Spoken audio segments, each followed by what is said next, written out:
러시아의 대문호라고 하는 도스토옙스키가 28살의 나이에 사형 선고를 받고 영하 50도 혹한의 사형장에서 끌려가게 됩니다. 사형 집행 예정 시간을 보니까 한 5분 정도밖에 남지 않았어요. 이제 이 땅에서의 삶 5분을 어떻게 보내야 될까를 생각하다가 나름대로 계산합니다. 2분은 같이 사형을 당하는 옆에 있는 사람들과 인사를 나누고, 2분은 자기의 지나온 삶들을 돌아보고, 1분은 내가 28년 동안 밟고 살던 땅을, 자연을 바라보다 죽어야 되겠다. 그런 생각을 하는데 총알이 장전되는 소리가 덜크덩 들리는 거예요. 그 5분 생각도 전에 이제 사형수들이 집행할 시간이 된 겁니다. 이제 죽는다 생각하는 그 순간에 러시아 황제의 특사령이 내려져서 사면을 당하게 됩니다. 정말 꿈 같은 일이죠. 마치 우리나라 고전에 암행어사 출두요 하는 것처럼 마지막 방아쇠를 당기는 그 순간에 사면령이 내려져서 시베리아로 유배를 떠나게 됩니다. 목숨은 건졌어요. 평생 동안 도스토옙스키는 그 마지막 5분을 잊기가 어려웠다 그랬습니다. 오늘이라고 하는 시간을 하나님께서 내게 주신 축복의 시간인데 그 시간을 생각해 보면 너무도 큰 축복이었다 하는 생각을 가져보게 된다는 거죠. 오늘을 마지막 5분처럼 생각하며 살아가는 사람이 있다면 그는 정말로 지혜로운 사람일 거예요. 짧은 인생 절대로 헛되게 살면 안 됩니다. 누군가 말하기를 인생의 속도는 나이에 비례한다 그런 말하죠. 20대의 젊은이에게는 20km의 속도로 가지만 60대, 70대 어르신들에게는 60km, 70km의 속도로 달려가게 되는 거예요. 그래서 젊을 때는 세월이 참 한참 동안 더디 가는 게 느껴지는데 어느새 40이 지나고 50이 지나면 1년이 금방금방 지나게 되죠. 연세 많으신 분들은 더 빨리 체감하게 됩니다. 2017년 시작한 것 같은데 벌써 12월하고도 두 번째 주일을 맞이하게 됩니다. 우리 인생길도 어쩌면 그렇게 빨리 가는 것이라고 볼 수 있죠. 성경이 말한 대로 지금은 마지막 때를 우리는 달리고 있습니다. 오늘 성경은 말씀하기를 사랑하는 자들에게 간절하게 그러면서도 급박하게 말씀을 전하고 있습니다. 여기 사랑하는 자들에게 말씀을 전하는 사람이 누구냐 하면 유다라고 하는 사람인데 성경에 유다라고 하는 사람이 많이 나오죠. 우리가 잘 알고 있는 예수님의 제자 가운데 가롯 유다라고 하는 사람이 있고 유다, 가롯이 아닌 유다가 있습니다. 두 유다가 있어요. 뿐만 아니라 여러 유다가 있는데 오늘 성경을 기록하고 있는 유다는 그 유다와는 다른 유다입니다. 예수님은 마리아와 요셉 사이에 태어나신 첫 번째 아들이죠. 근데 그 밑에 남동생이 넷이 있습니다. 예수님 다음에 태어난 동생이 야고보라고 하는 초대 예루살렘 교회 지도자, 감독이었던 야고보고 그 다음에 동생들이 쭉 있는데 막내 동생이 유다입니다. 그러니까 예수님의 육신의 동생, 막내 동생인 유다가 쓴 편지가 바로 오늘 말씀이에요.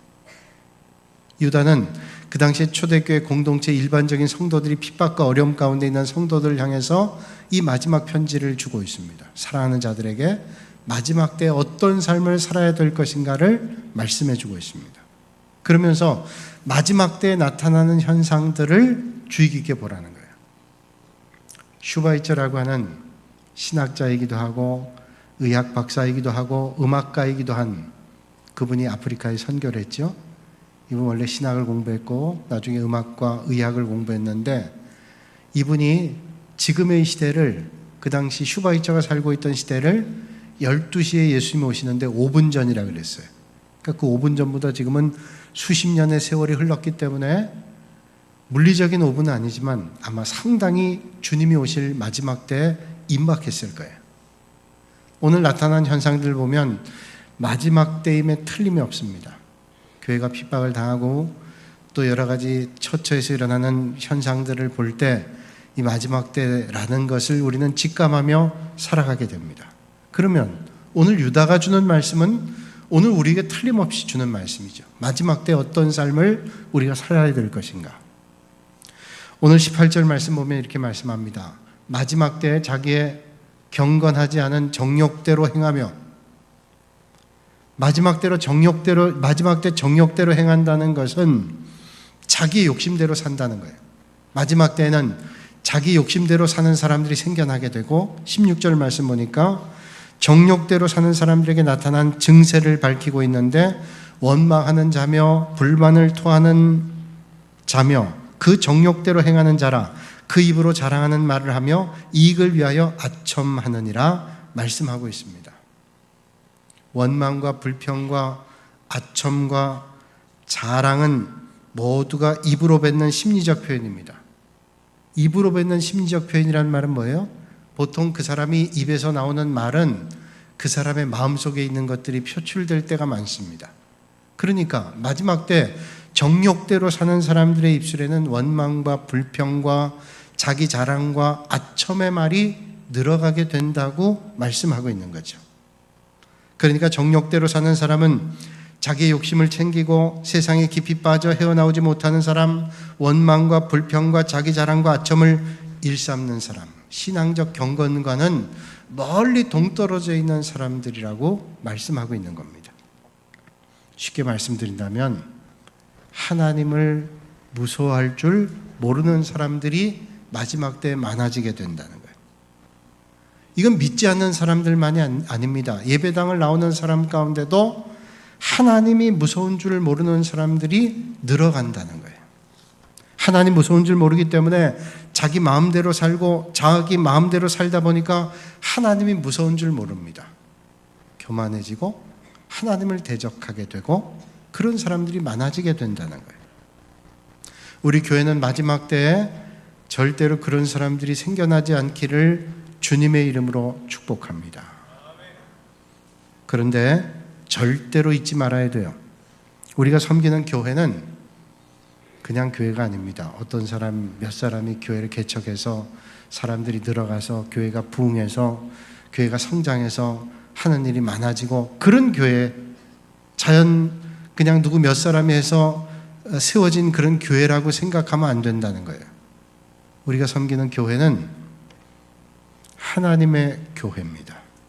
하나님의 교회란 말은 뭘까요? 예수님이 십자가에 달려 돌아가시고 그 핏값으로 세워진 교회, 이걸 하나님의 교회라 그래요. 그 교회는 세상에 있는 공동체와 다릅니다.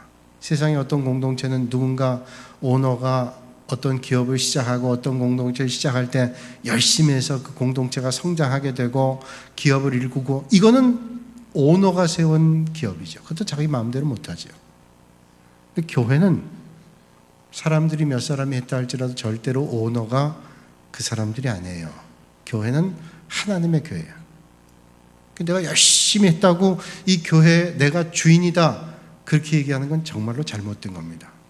말은 그렇게 하지 않더라도 마음속에 그렇게 생각하고 있다면 그건 절대로 신앙적 생각이 아니에요. 우리는 하나님의 일을 잘 하다가 주님 부르면 떠나면 돼요. 성경에 말씀하고 있죠. 그저 종은 하나님의 일을 열심히 하다가 부르면 가는 거예요. 나는 무익한 종입니다. 주님께서 맡기신 일을 하다가 갈 뿐이에요. 근데 그런 생각을 갖고 있지 않으면 자꾸만 주장을 합니다. 내가 얼마나 여기에 투자했는데, 평생 동안 내가 섬겼는데. 그건 목사일 수도 있고 장로일 수도 있고 일반 교인일 수도 있어요. 그런 생각 가지는 순간부터 교회는 하나님의 교회가 아니라 세상이 주인되는, 오너가 주인되는 교회가 되는 거예요. 요즘에 우리 개신교인들이 마음에 참 불편한 마음을 가집니다. 목회자인 저 자신도 상당히 불편한 마음을 가져요. 요새 언론에 나오는 이야기들을 볼 때 그 근본의 뿌리를 파고 들어가면 뭘까? 오너가 하나님이 아니라 사람이 됐어요. 그래서 하나님이 주인되는 교회가 아니라 사람이 주인된 교회예요.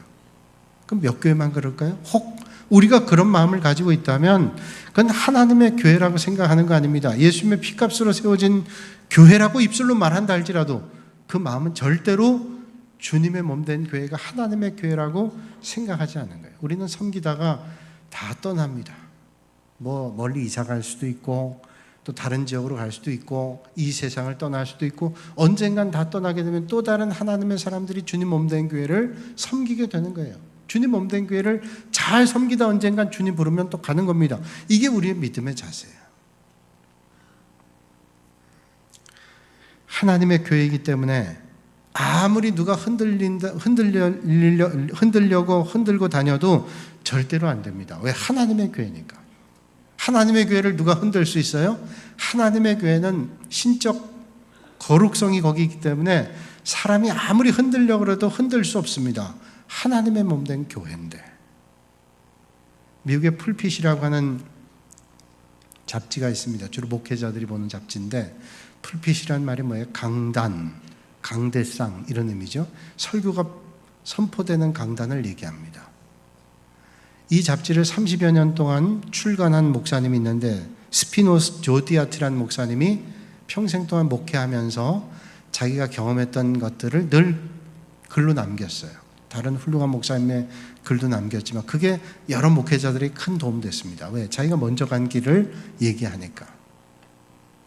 거기 아티클 가운데 이런 아티클이 실린 적이 있습니다. 살아있는 교회와 죽어있는 교회. 교회가 살아있는 교회와 죽어있는 교회가 있대요. 도전적인 질문입니다. 살아있는 교회는 문제가 많다. 죽어있는 교회는 문제가 없다. 이거 우리 인생하고 똑같아요.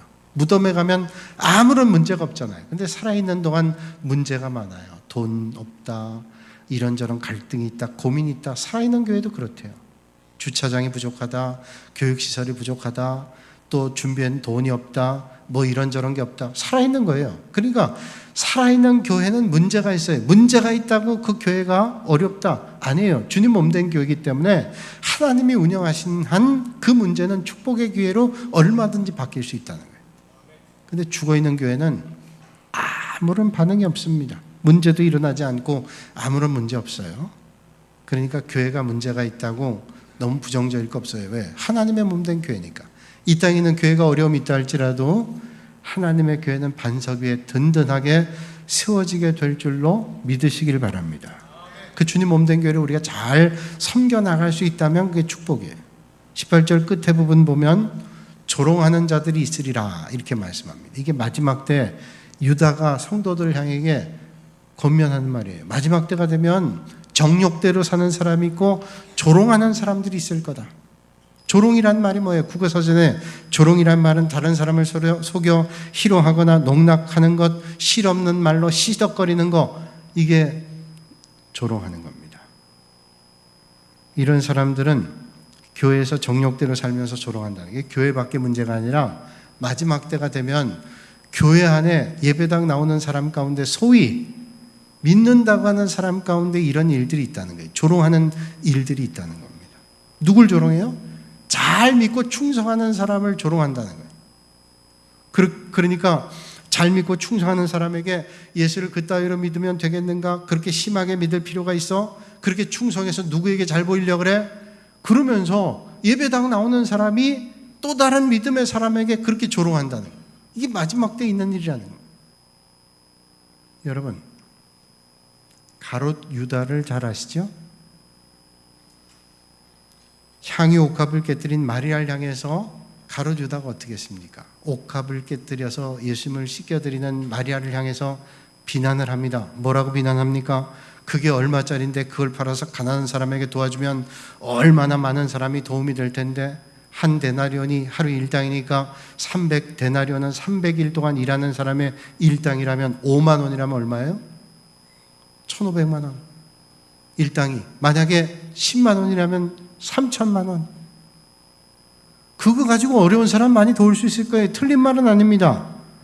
그게 얼마짜리인데. 그런데 그게 그럴듯한 말이지 그게 진심 있는 말 아니에요. 여러분, 사람들이 전혀 틀린 말로 비방하고 조롱하는 거 아닙니다. 그럴듯한 말로 비방하고 조롱해요. 여러분, 믿음의 성도들 조롱할 때 그럴듯한 말로 비방하고 조롱합니다. 또 누구한테 잘 보이려고 그래? 그럴듯하지요. 말 갖다 붙이면 말 돼요. 그런데 여러분, 그 가롯 유다에게 그리고 그와 함께 있었던 마리아와 제자들에게 주님께서 뭐라고 말씀하셨는지를 기억하세요? 가롯 유다는 자기가 똑똑한 척 비난을 했습니다. 근데 예수님께서 뭐라 그래요? 그만둬라. 이 지금 마리아는 나에게 너무 좋은 일을 했다. 이것이 결국 나의 장례를 준비하게 됐다. 예수님께서 십자가에 달려 죽으시는 장례를 준비하는 향유 옥합을 깨뜨리는 일을 했어요. 가롯 유다는 그거 잘못된 일이라고 비난하는 순간 그 여인의 정성은 주님의 장례를 준비하는 복된 일이었다는 거예요. 그러면서 이 여인을 축복합니다. 그러면 마리아를 비난했던 가롯 유다는 정말로 남을 돕기 위한 좋은 사람이었을 거예요. 남을 도와야 돼. 어려운 사람 도와야 돼. 그 가롯 유다 좋은 사람인가요? 형편없는 사람이에요. 가롯 유다가 믿음이 있는 사람이었어요? 예수님 판 사람이에요. 사랑하는 여러분, 여러분은 좋은 사람, 믿음의 사람, 하나님의 일에 아름답게 쓰여 주님의 나라를 준비하는 복 있는 사람들이 되시기를 주님의 이름으로 축복합니다. 말세에는 이런 일들이 있대요. 정욕대로 살면서 조롱하는 사람들이 있대요. 그러니까 오늘 유다가 우리에게 지적해 준 말세 징조가 이거구나 생각하면서 정욕대로 사는 사람이 있거나 또는 조롱하는 사람들이 있거든. 이게 말세 징조구나. 이때 우리 어떻게 해야 돼요? 내 믿음을 내가 잘 지키지 않으면 안 돼요.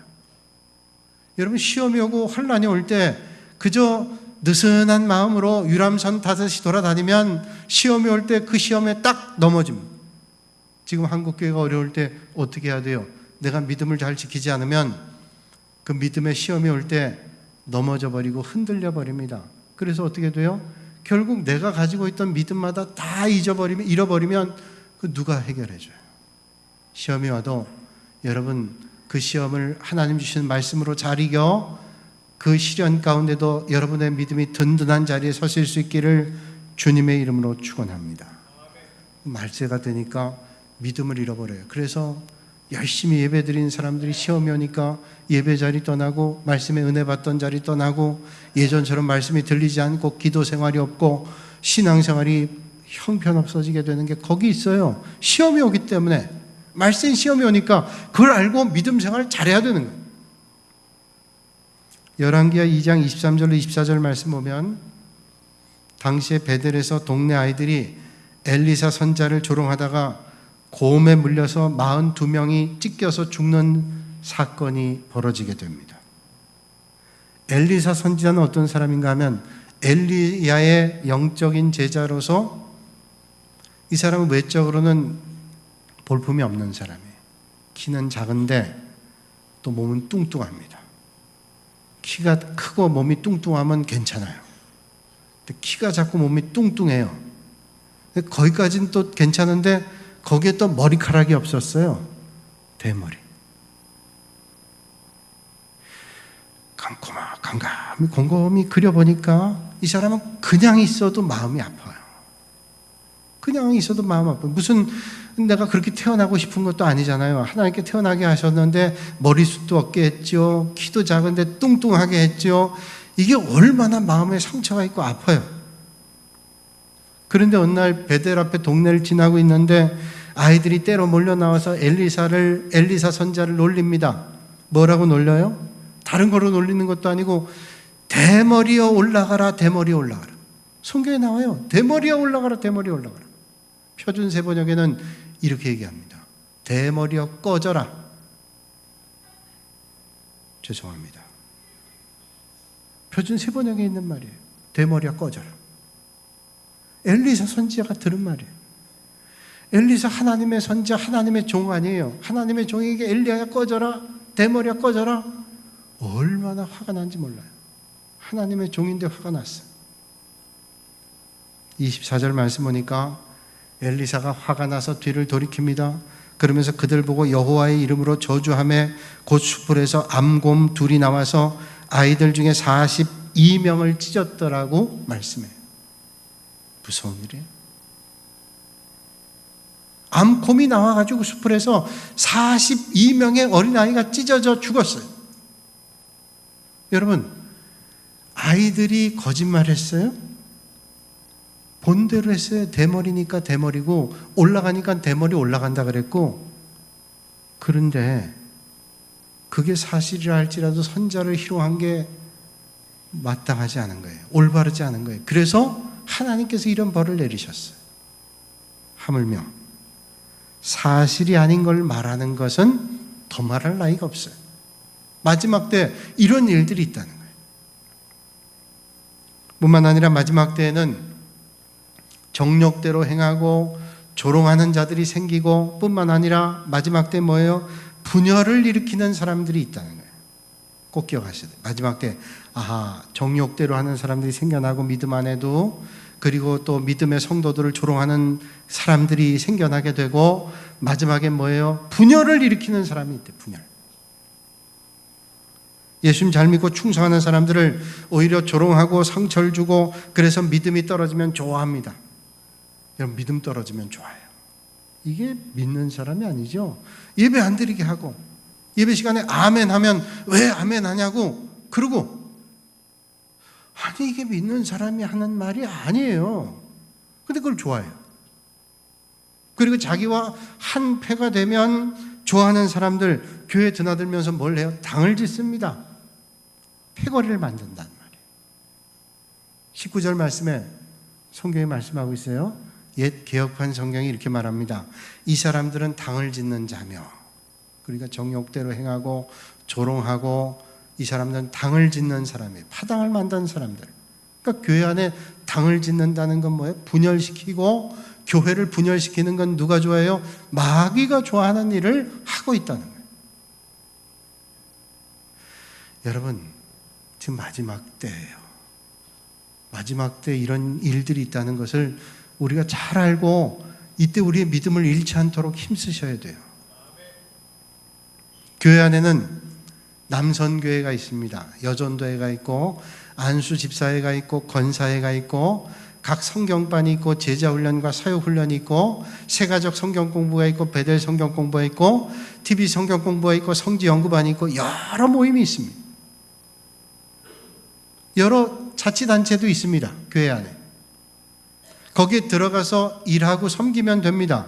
근데 거기에 들어가서 일하지 않고 왜 또 다른 패거리를 만들어요? 그건 잘못된 거예요. 교회는 예수님 중심으로 교회가 허락한 모임을 가져야 돼요. 교회가 허락하지 않은 모임을 가지면 그건 패거리가 돼요.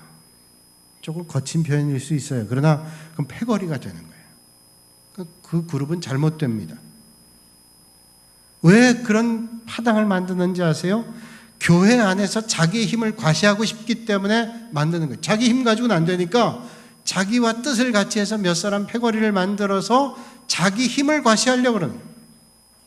그러니까 당을 짓고 패거리를 짓는 사람들은 어떤 사람인가 하면 육에 속한 사람이에요. 그러므로 그런 사람들은 육에 속한 일들을 합니다. 그래서 모여서 기도하고 전도하고 성경 공부하고 훈련하고 하나님 말씀을 붙잡고 살아가는데 전혀 관심이 없습니다. 몰려다니면서 힘을 자랑합니다. 결속력을 다집니다. 세상의 조폭과 똑같아요. 그런 패거리에 속한 사람들은 육신의 일만 생각하고 육신에 관한 것만 관심을 갖습니다. 육신에 대한 것만 찾고 애쓰기에 육신에 속한 것은 제법 가질 수 있습니다. 그래서 소리를 높입니다.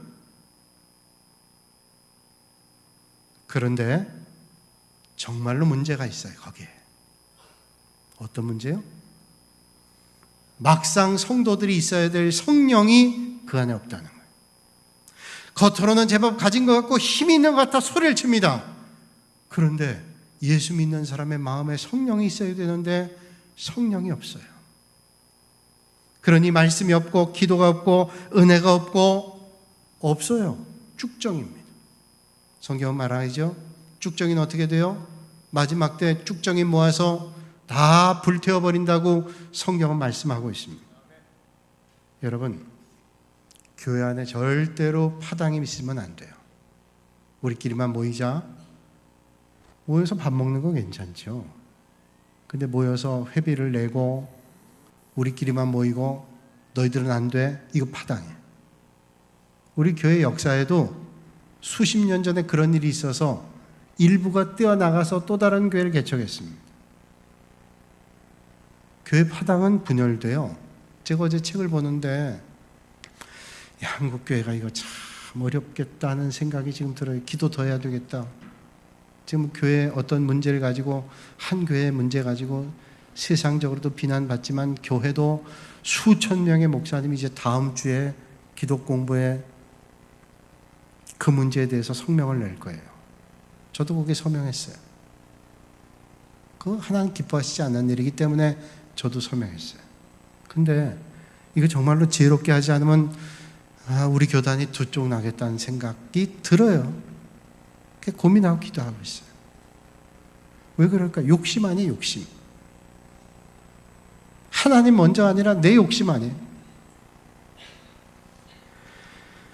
교회 안에 끼리끼리 모여서 쑥덕거리고 파벌을 만드는 것 정말로 안 돼요. 지역끼리 따로 모이고 출신끼리 따로 모이고 학연끼리 따로 모이고 친인척끼리 따로 모여서 뭘 만들어요? 안 돼요. 교회 안에 예수님 중심으로 해야 되지 교회 안에 무슨 파당이 필요해요. 오죽하면 고린도 교회 그 문제가 시급했기 때문에 바울이 시초부터 얘기해요. 교회 안에 파당에 대해서. 바울파, 게바파, 그리스도파, 아볼로파 이 사람들은 다 훌륭했던 사람이에요. 아볼로는 복음의 훈련을 잘 시켰던 사람, 나머지 사람 다 교회를 위해 힘썼던 사람인데 그걸 따라다니면서 파당을 만들었어요. 그 파당을 왜 만들어요? 주님 중심으로 모이면 되는 거지. 오늘 성경 말씀하죠. 19절에 보면 이 사람들은 분열을 일으키는 자며 육에 속한 자며 성령은 없는 자래요. 육에 속하고 분열을 일으키고 성령이 없으니 예배당에 나와도 주님을 믿지 않고 말씀을 사모하지 않고 기도 생활하지 않고 은혜를 사모하지 않고 살아가는 삶. 성령이 없다는 건 뭐예요? 믿는 사람이 아니라는 거예요. 껍데기를 봤더니 교회를 나와서 믿는 줄 알았더니 알맹이를 보니까 주님이 없어요. 성령이 없어요. 안 믿는 사람이더라는 거예요. 여러분, 말세에 분별하여 올바른 믿음의 자리에 서실 수 있기를 주님의 이름으로 축복합니다.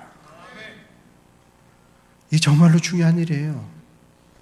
예배당에 다 나왔다고 우리가 올바른 믿음의 자리에 있는 게 아니라니까요. 여러분 좀 불편해도 들으셔야 돼요. 오늘 주님 말씀하잖아요. 마지막 때 그러면 어떻게 살아야 될까? 어떻게 살아야 될까요? 20절과 21절 말씀 우리 같이 한번 읽습니다. 사랑하는 자들아, 너희는 너희의 지극히 거룩한 믿음 위에 자신을 세우며 성령으로 기도하며 하나님의 사랑 안에서 자신을 지키며 영생에 이르도록 우리 주 예수 그리스도의 국료를 기다리라 말씀합니다. 사랑하는 자들아, 너희는 너희의 지극히 거룩한 믿음 위에 자신을 세우며. 어디에 자신을 세우래요?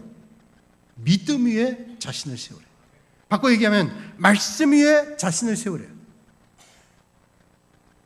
어떤 힘 있는 사람 위에 자신을 세우거나 어떤 조직 위에 자신을 세우거나 아니래요. 믿음 위에 자신을 세우래요. 건축에 3요소가 있습니다. 설계, 시공, 관리.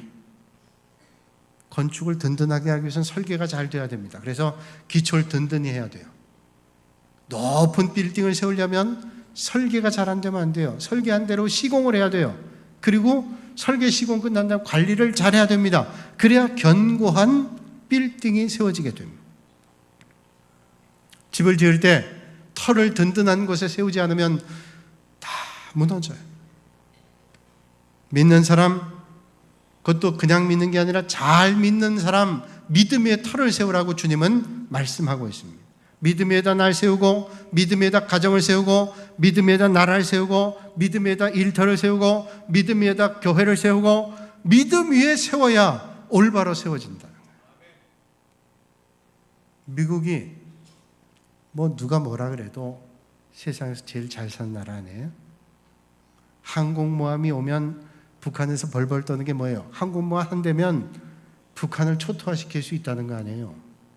항공모함에 비행기 몇 대 뜨면 최첨단의 무기들이 가면 충분히 제압한다는 거예요. 그러니까 항공모함이 동해 오면 벌벌 떠는 거 아닙니까? 스텔스기가 뜨면 떠는 거 아니에요. 미국이 이렇게 부강하고 국력이 강한 나라가 된 데는 세 사람이 중요하대요. 하나는 존 D 락펠러라고 하는 사람이고, 강철왕인 앤드류 카네기라는 사람이고, 자동차 왕인 헨리 포드, 이 세 사람의 사업 때문에 미국이 부강해졌대요. 거기 일하는 사람들, 또 모든 기반들이 발전해서 부자 됐대요. 상당한 일리 있는 말이에요. 이 세 사람의 공통점이 있는데 다 예수님을 열심히 잘 믿는 사람, 어릴 때부터 성경을 소중히 여기고 하나님의 말씀에 훈련을 잘 받았던 사람들, 믿음으로 살았던 사람. 그 가운데 락펠러 같은 사람은 말할 것도 없죠. 락펠러는 세상을 떠날 때까지 5천 수백 개의 교회를 졌어요.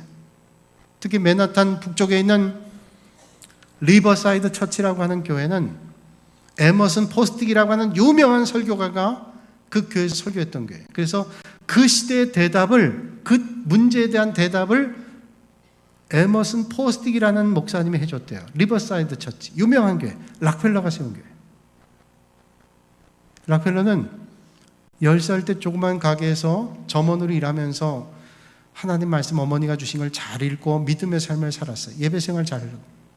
처음 구멍가게에서 돈을 벌어서 첫 월급이 $15였는데 1불 50전을 11조로 드렸어요. 그러니까 평생 고백하기를, 내가 처음 드린 11조를 하나님이 잊지 않고 축복하셔서 나는 이렇게 많은 11조를 드릴 수 있는 축복을 얻었습니다. 그런 고백을 한 사람이 락펠러 아니에요. 락펠러 전성기 때는 그의 11조를 관리하는 직원만 40명이었대요.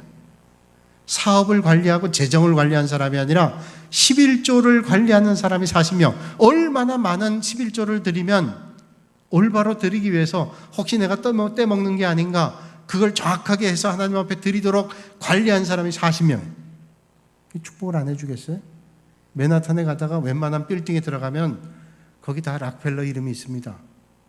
저도 어떤 빌딩에 들어갔는데 몰랐는데 거기에 창세기부터 요한계시록까지 쭉 조각이 돼 있어요. 로비에 봤더니 락펠러 빌딩이, 그것도 락펠러가 그렇게 믿음의 사람이에요.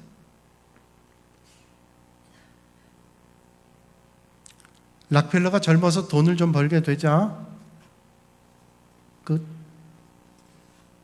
굴을 샀습니다.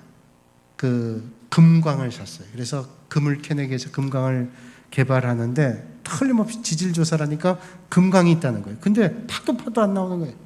남의 돈을 빌려서 하고 자기 모은 돈 투자해서 하는데 안 되는 겁니다. 이제 일하는 사람들은 월급을 달라고 아우성거리죠. 빚진 사람은 이자와 원금을 갚으라 그러죠. 이제 절망입니다. 그가 막장에 들어가서 하나님 앞에 기도했습니다. 하나님, 내가 나가도 죽고 응답이 안 되면 여기서 죽습니다. 하나님 응답해 주세요. 기도하는데 마음속에 하나님께서 응답해 주시는데 갈라디아서 6장 9절의 말씀을 주시더라는 거예요. 우리가 선을 행하되 낙심하지 말지니 피곤하지 않으면 때가 이름에 거두리라 말씀을 주시는 거예요. 아, 그래?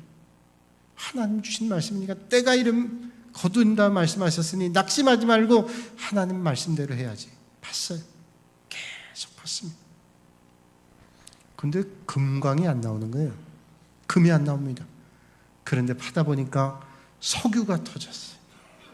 석유가 터져서 금보다 더 많은 축복을 받았어요. 그의 고백은 그거예요.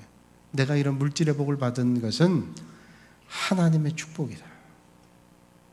여러분, 거룩한 믿음에 건축하는 사람 하나님께서 은혜의 길로 인도해 주시는 줄로 믿습니다. 마지막 때 주님을 따르는 사람은 성령으로 기도한 사람, 성령으로 기도한다고 말하지 어떤 사람이 성령의 인도함 받아 기도하는 거예요. 여러분, 오늘 틀림없이 마지막 때를 우리가 살아가요. 조롱하는 사람이 있고 정욕대로 살면서 비난하는 사람이 있고 그러면서 분열시키는 사람이 있습니다. 어떻게 해야 믿음의 길 걸어요? 정신을 바로 차리고 하나님을 잘 믿어 성령님의 인도함 받지 않으면 안 되는 거예요. 이제 말씀 마칩니다. 여러 해 전에 한국 영화 마라톤이라는 영화를 봤어요. 마라톤이 아니라 말아톤, 이런 제목. 뭐냐면 자폐증을 가지고 있는 아이, 배형진이라는 아이가 마라톤을 하는 그런 영화예요. 그래서 인간 승리하는 거죠. 그 어머니가 자폐는 병이 아니라 이건 장애일 뿐이다. 그런 생각 가지고 아들을 훈련시켰어요. 이거 장애는 극복할 수 있다. 장애 극복할 수 있어. 훈련시켰어요. 애가 잘 뛰니까 잘 뛰는 훈련시켰습니다. 이 아이가 하루는 춘천 마라톤 대회에 나가게 됐습니다. 영화에 이 아이의 이름을 배영진이를 초원이라는 이름으로 했어요. 초원이가 춘천 마라톤 대회에 나갔습니다. 감독이 주문을 합니다. 초원이가 자기 페이스를 잃어서 다른 사람 빨리 뛰면 쫓아가니까 그것 때문에 실수할 때가 많으니까 당부를 합니다. 초원아, 넌 뛸 때 천천히 뛰어라. 네 실력대로 뛰라. 마지막 비가 올 때 그때는 최선을 다해서 뛰어. 그 비가 올 때 최선 다해 뛰라는 말은 마지막 스퍼트 그때 아마 물을 뿌려주는 모양이에요. 그때 뛰라는 얘기예요. 초원이가 잘 뛰었어요. 그래서 흔히 마라톤 하는 사람들이 프로는 아니고 아마추어 사람들이 이 3시간대 42.19km 풀코스를 들어오는 것을 3서브라 그래요. 3서브. 이거 꿈 같은 일이라는 거예요. 프로 선수가 아니라 아마추어가 3시간대 풀코스를 뛴다. 이 아이가 풀코스를 뛰고 들어왔어요. 엄마가 끌어안고 웁니다. 너무 기특하고 너무 자랑스럽고. 근데 초은이가 뭐라는지 아세요? 엄마, 이제 집에 가자. 엄마 집에 가세요. 아무것도 아닌 대사예요. 근데 저는 그 대사가 제 가슴에 확 와닿았어요. 여러분, 우리는 인생이란 마라톤 뛰고 있어요. 잘 뛰고 3서브에서 우리 인생을 마칠 때 우리가 해야 될 말 뭐예요? 이제 주님의 집에, 준비한 집에 가면 되는 거 아니에요? 사랑하는 여러분, 마지막 때 여러분들의 믿음이 어떤지, 여러분들의 지금 지어지고 있는 믿음의 집이 어떤지를 돌아보면서 마지막 주님의 집에 갈 때 아름다운 것으로 남기고 하나님 나라에 가시는 축복이 있기를 주님의 이름으로 축원합니다. 거룩하신 아버지 하나님, 오늘도 이 아침에 저희를 주님 전으로 불러주시고 마지막 때 보여질 현상들을 우리에게 말씀해 주셨습니다. 우리는 정욕대로 살거나 조롱하는 삶을 살거나 아버지 하나님 분열시키는 삶이 아니라 하나님께서 기뻐하시는 믿음의 자리에 끝까지 경주하는 믿음의 사람들 되게 하여 주시옵소서. 예수님의 이름으로 기도하옵나이다. 아멘.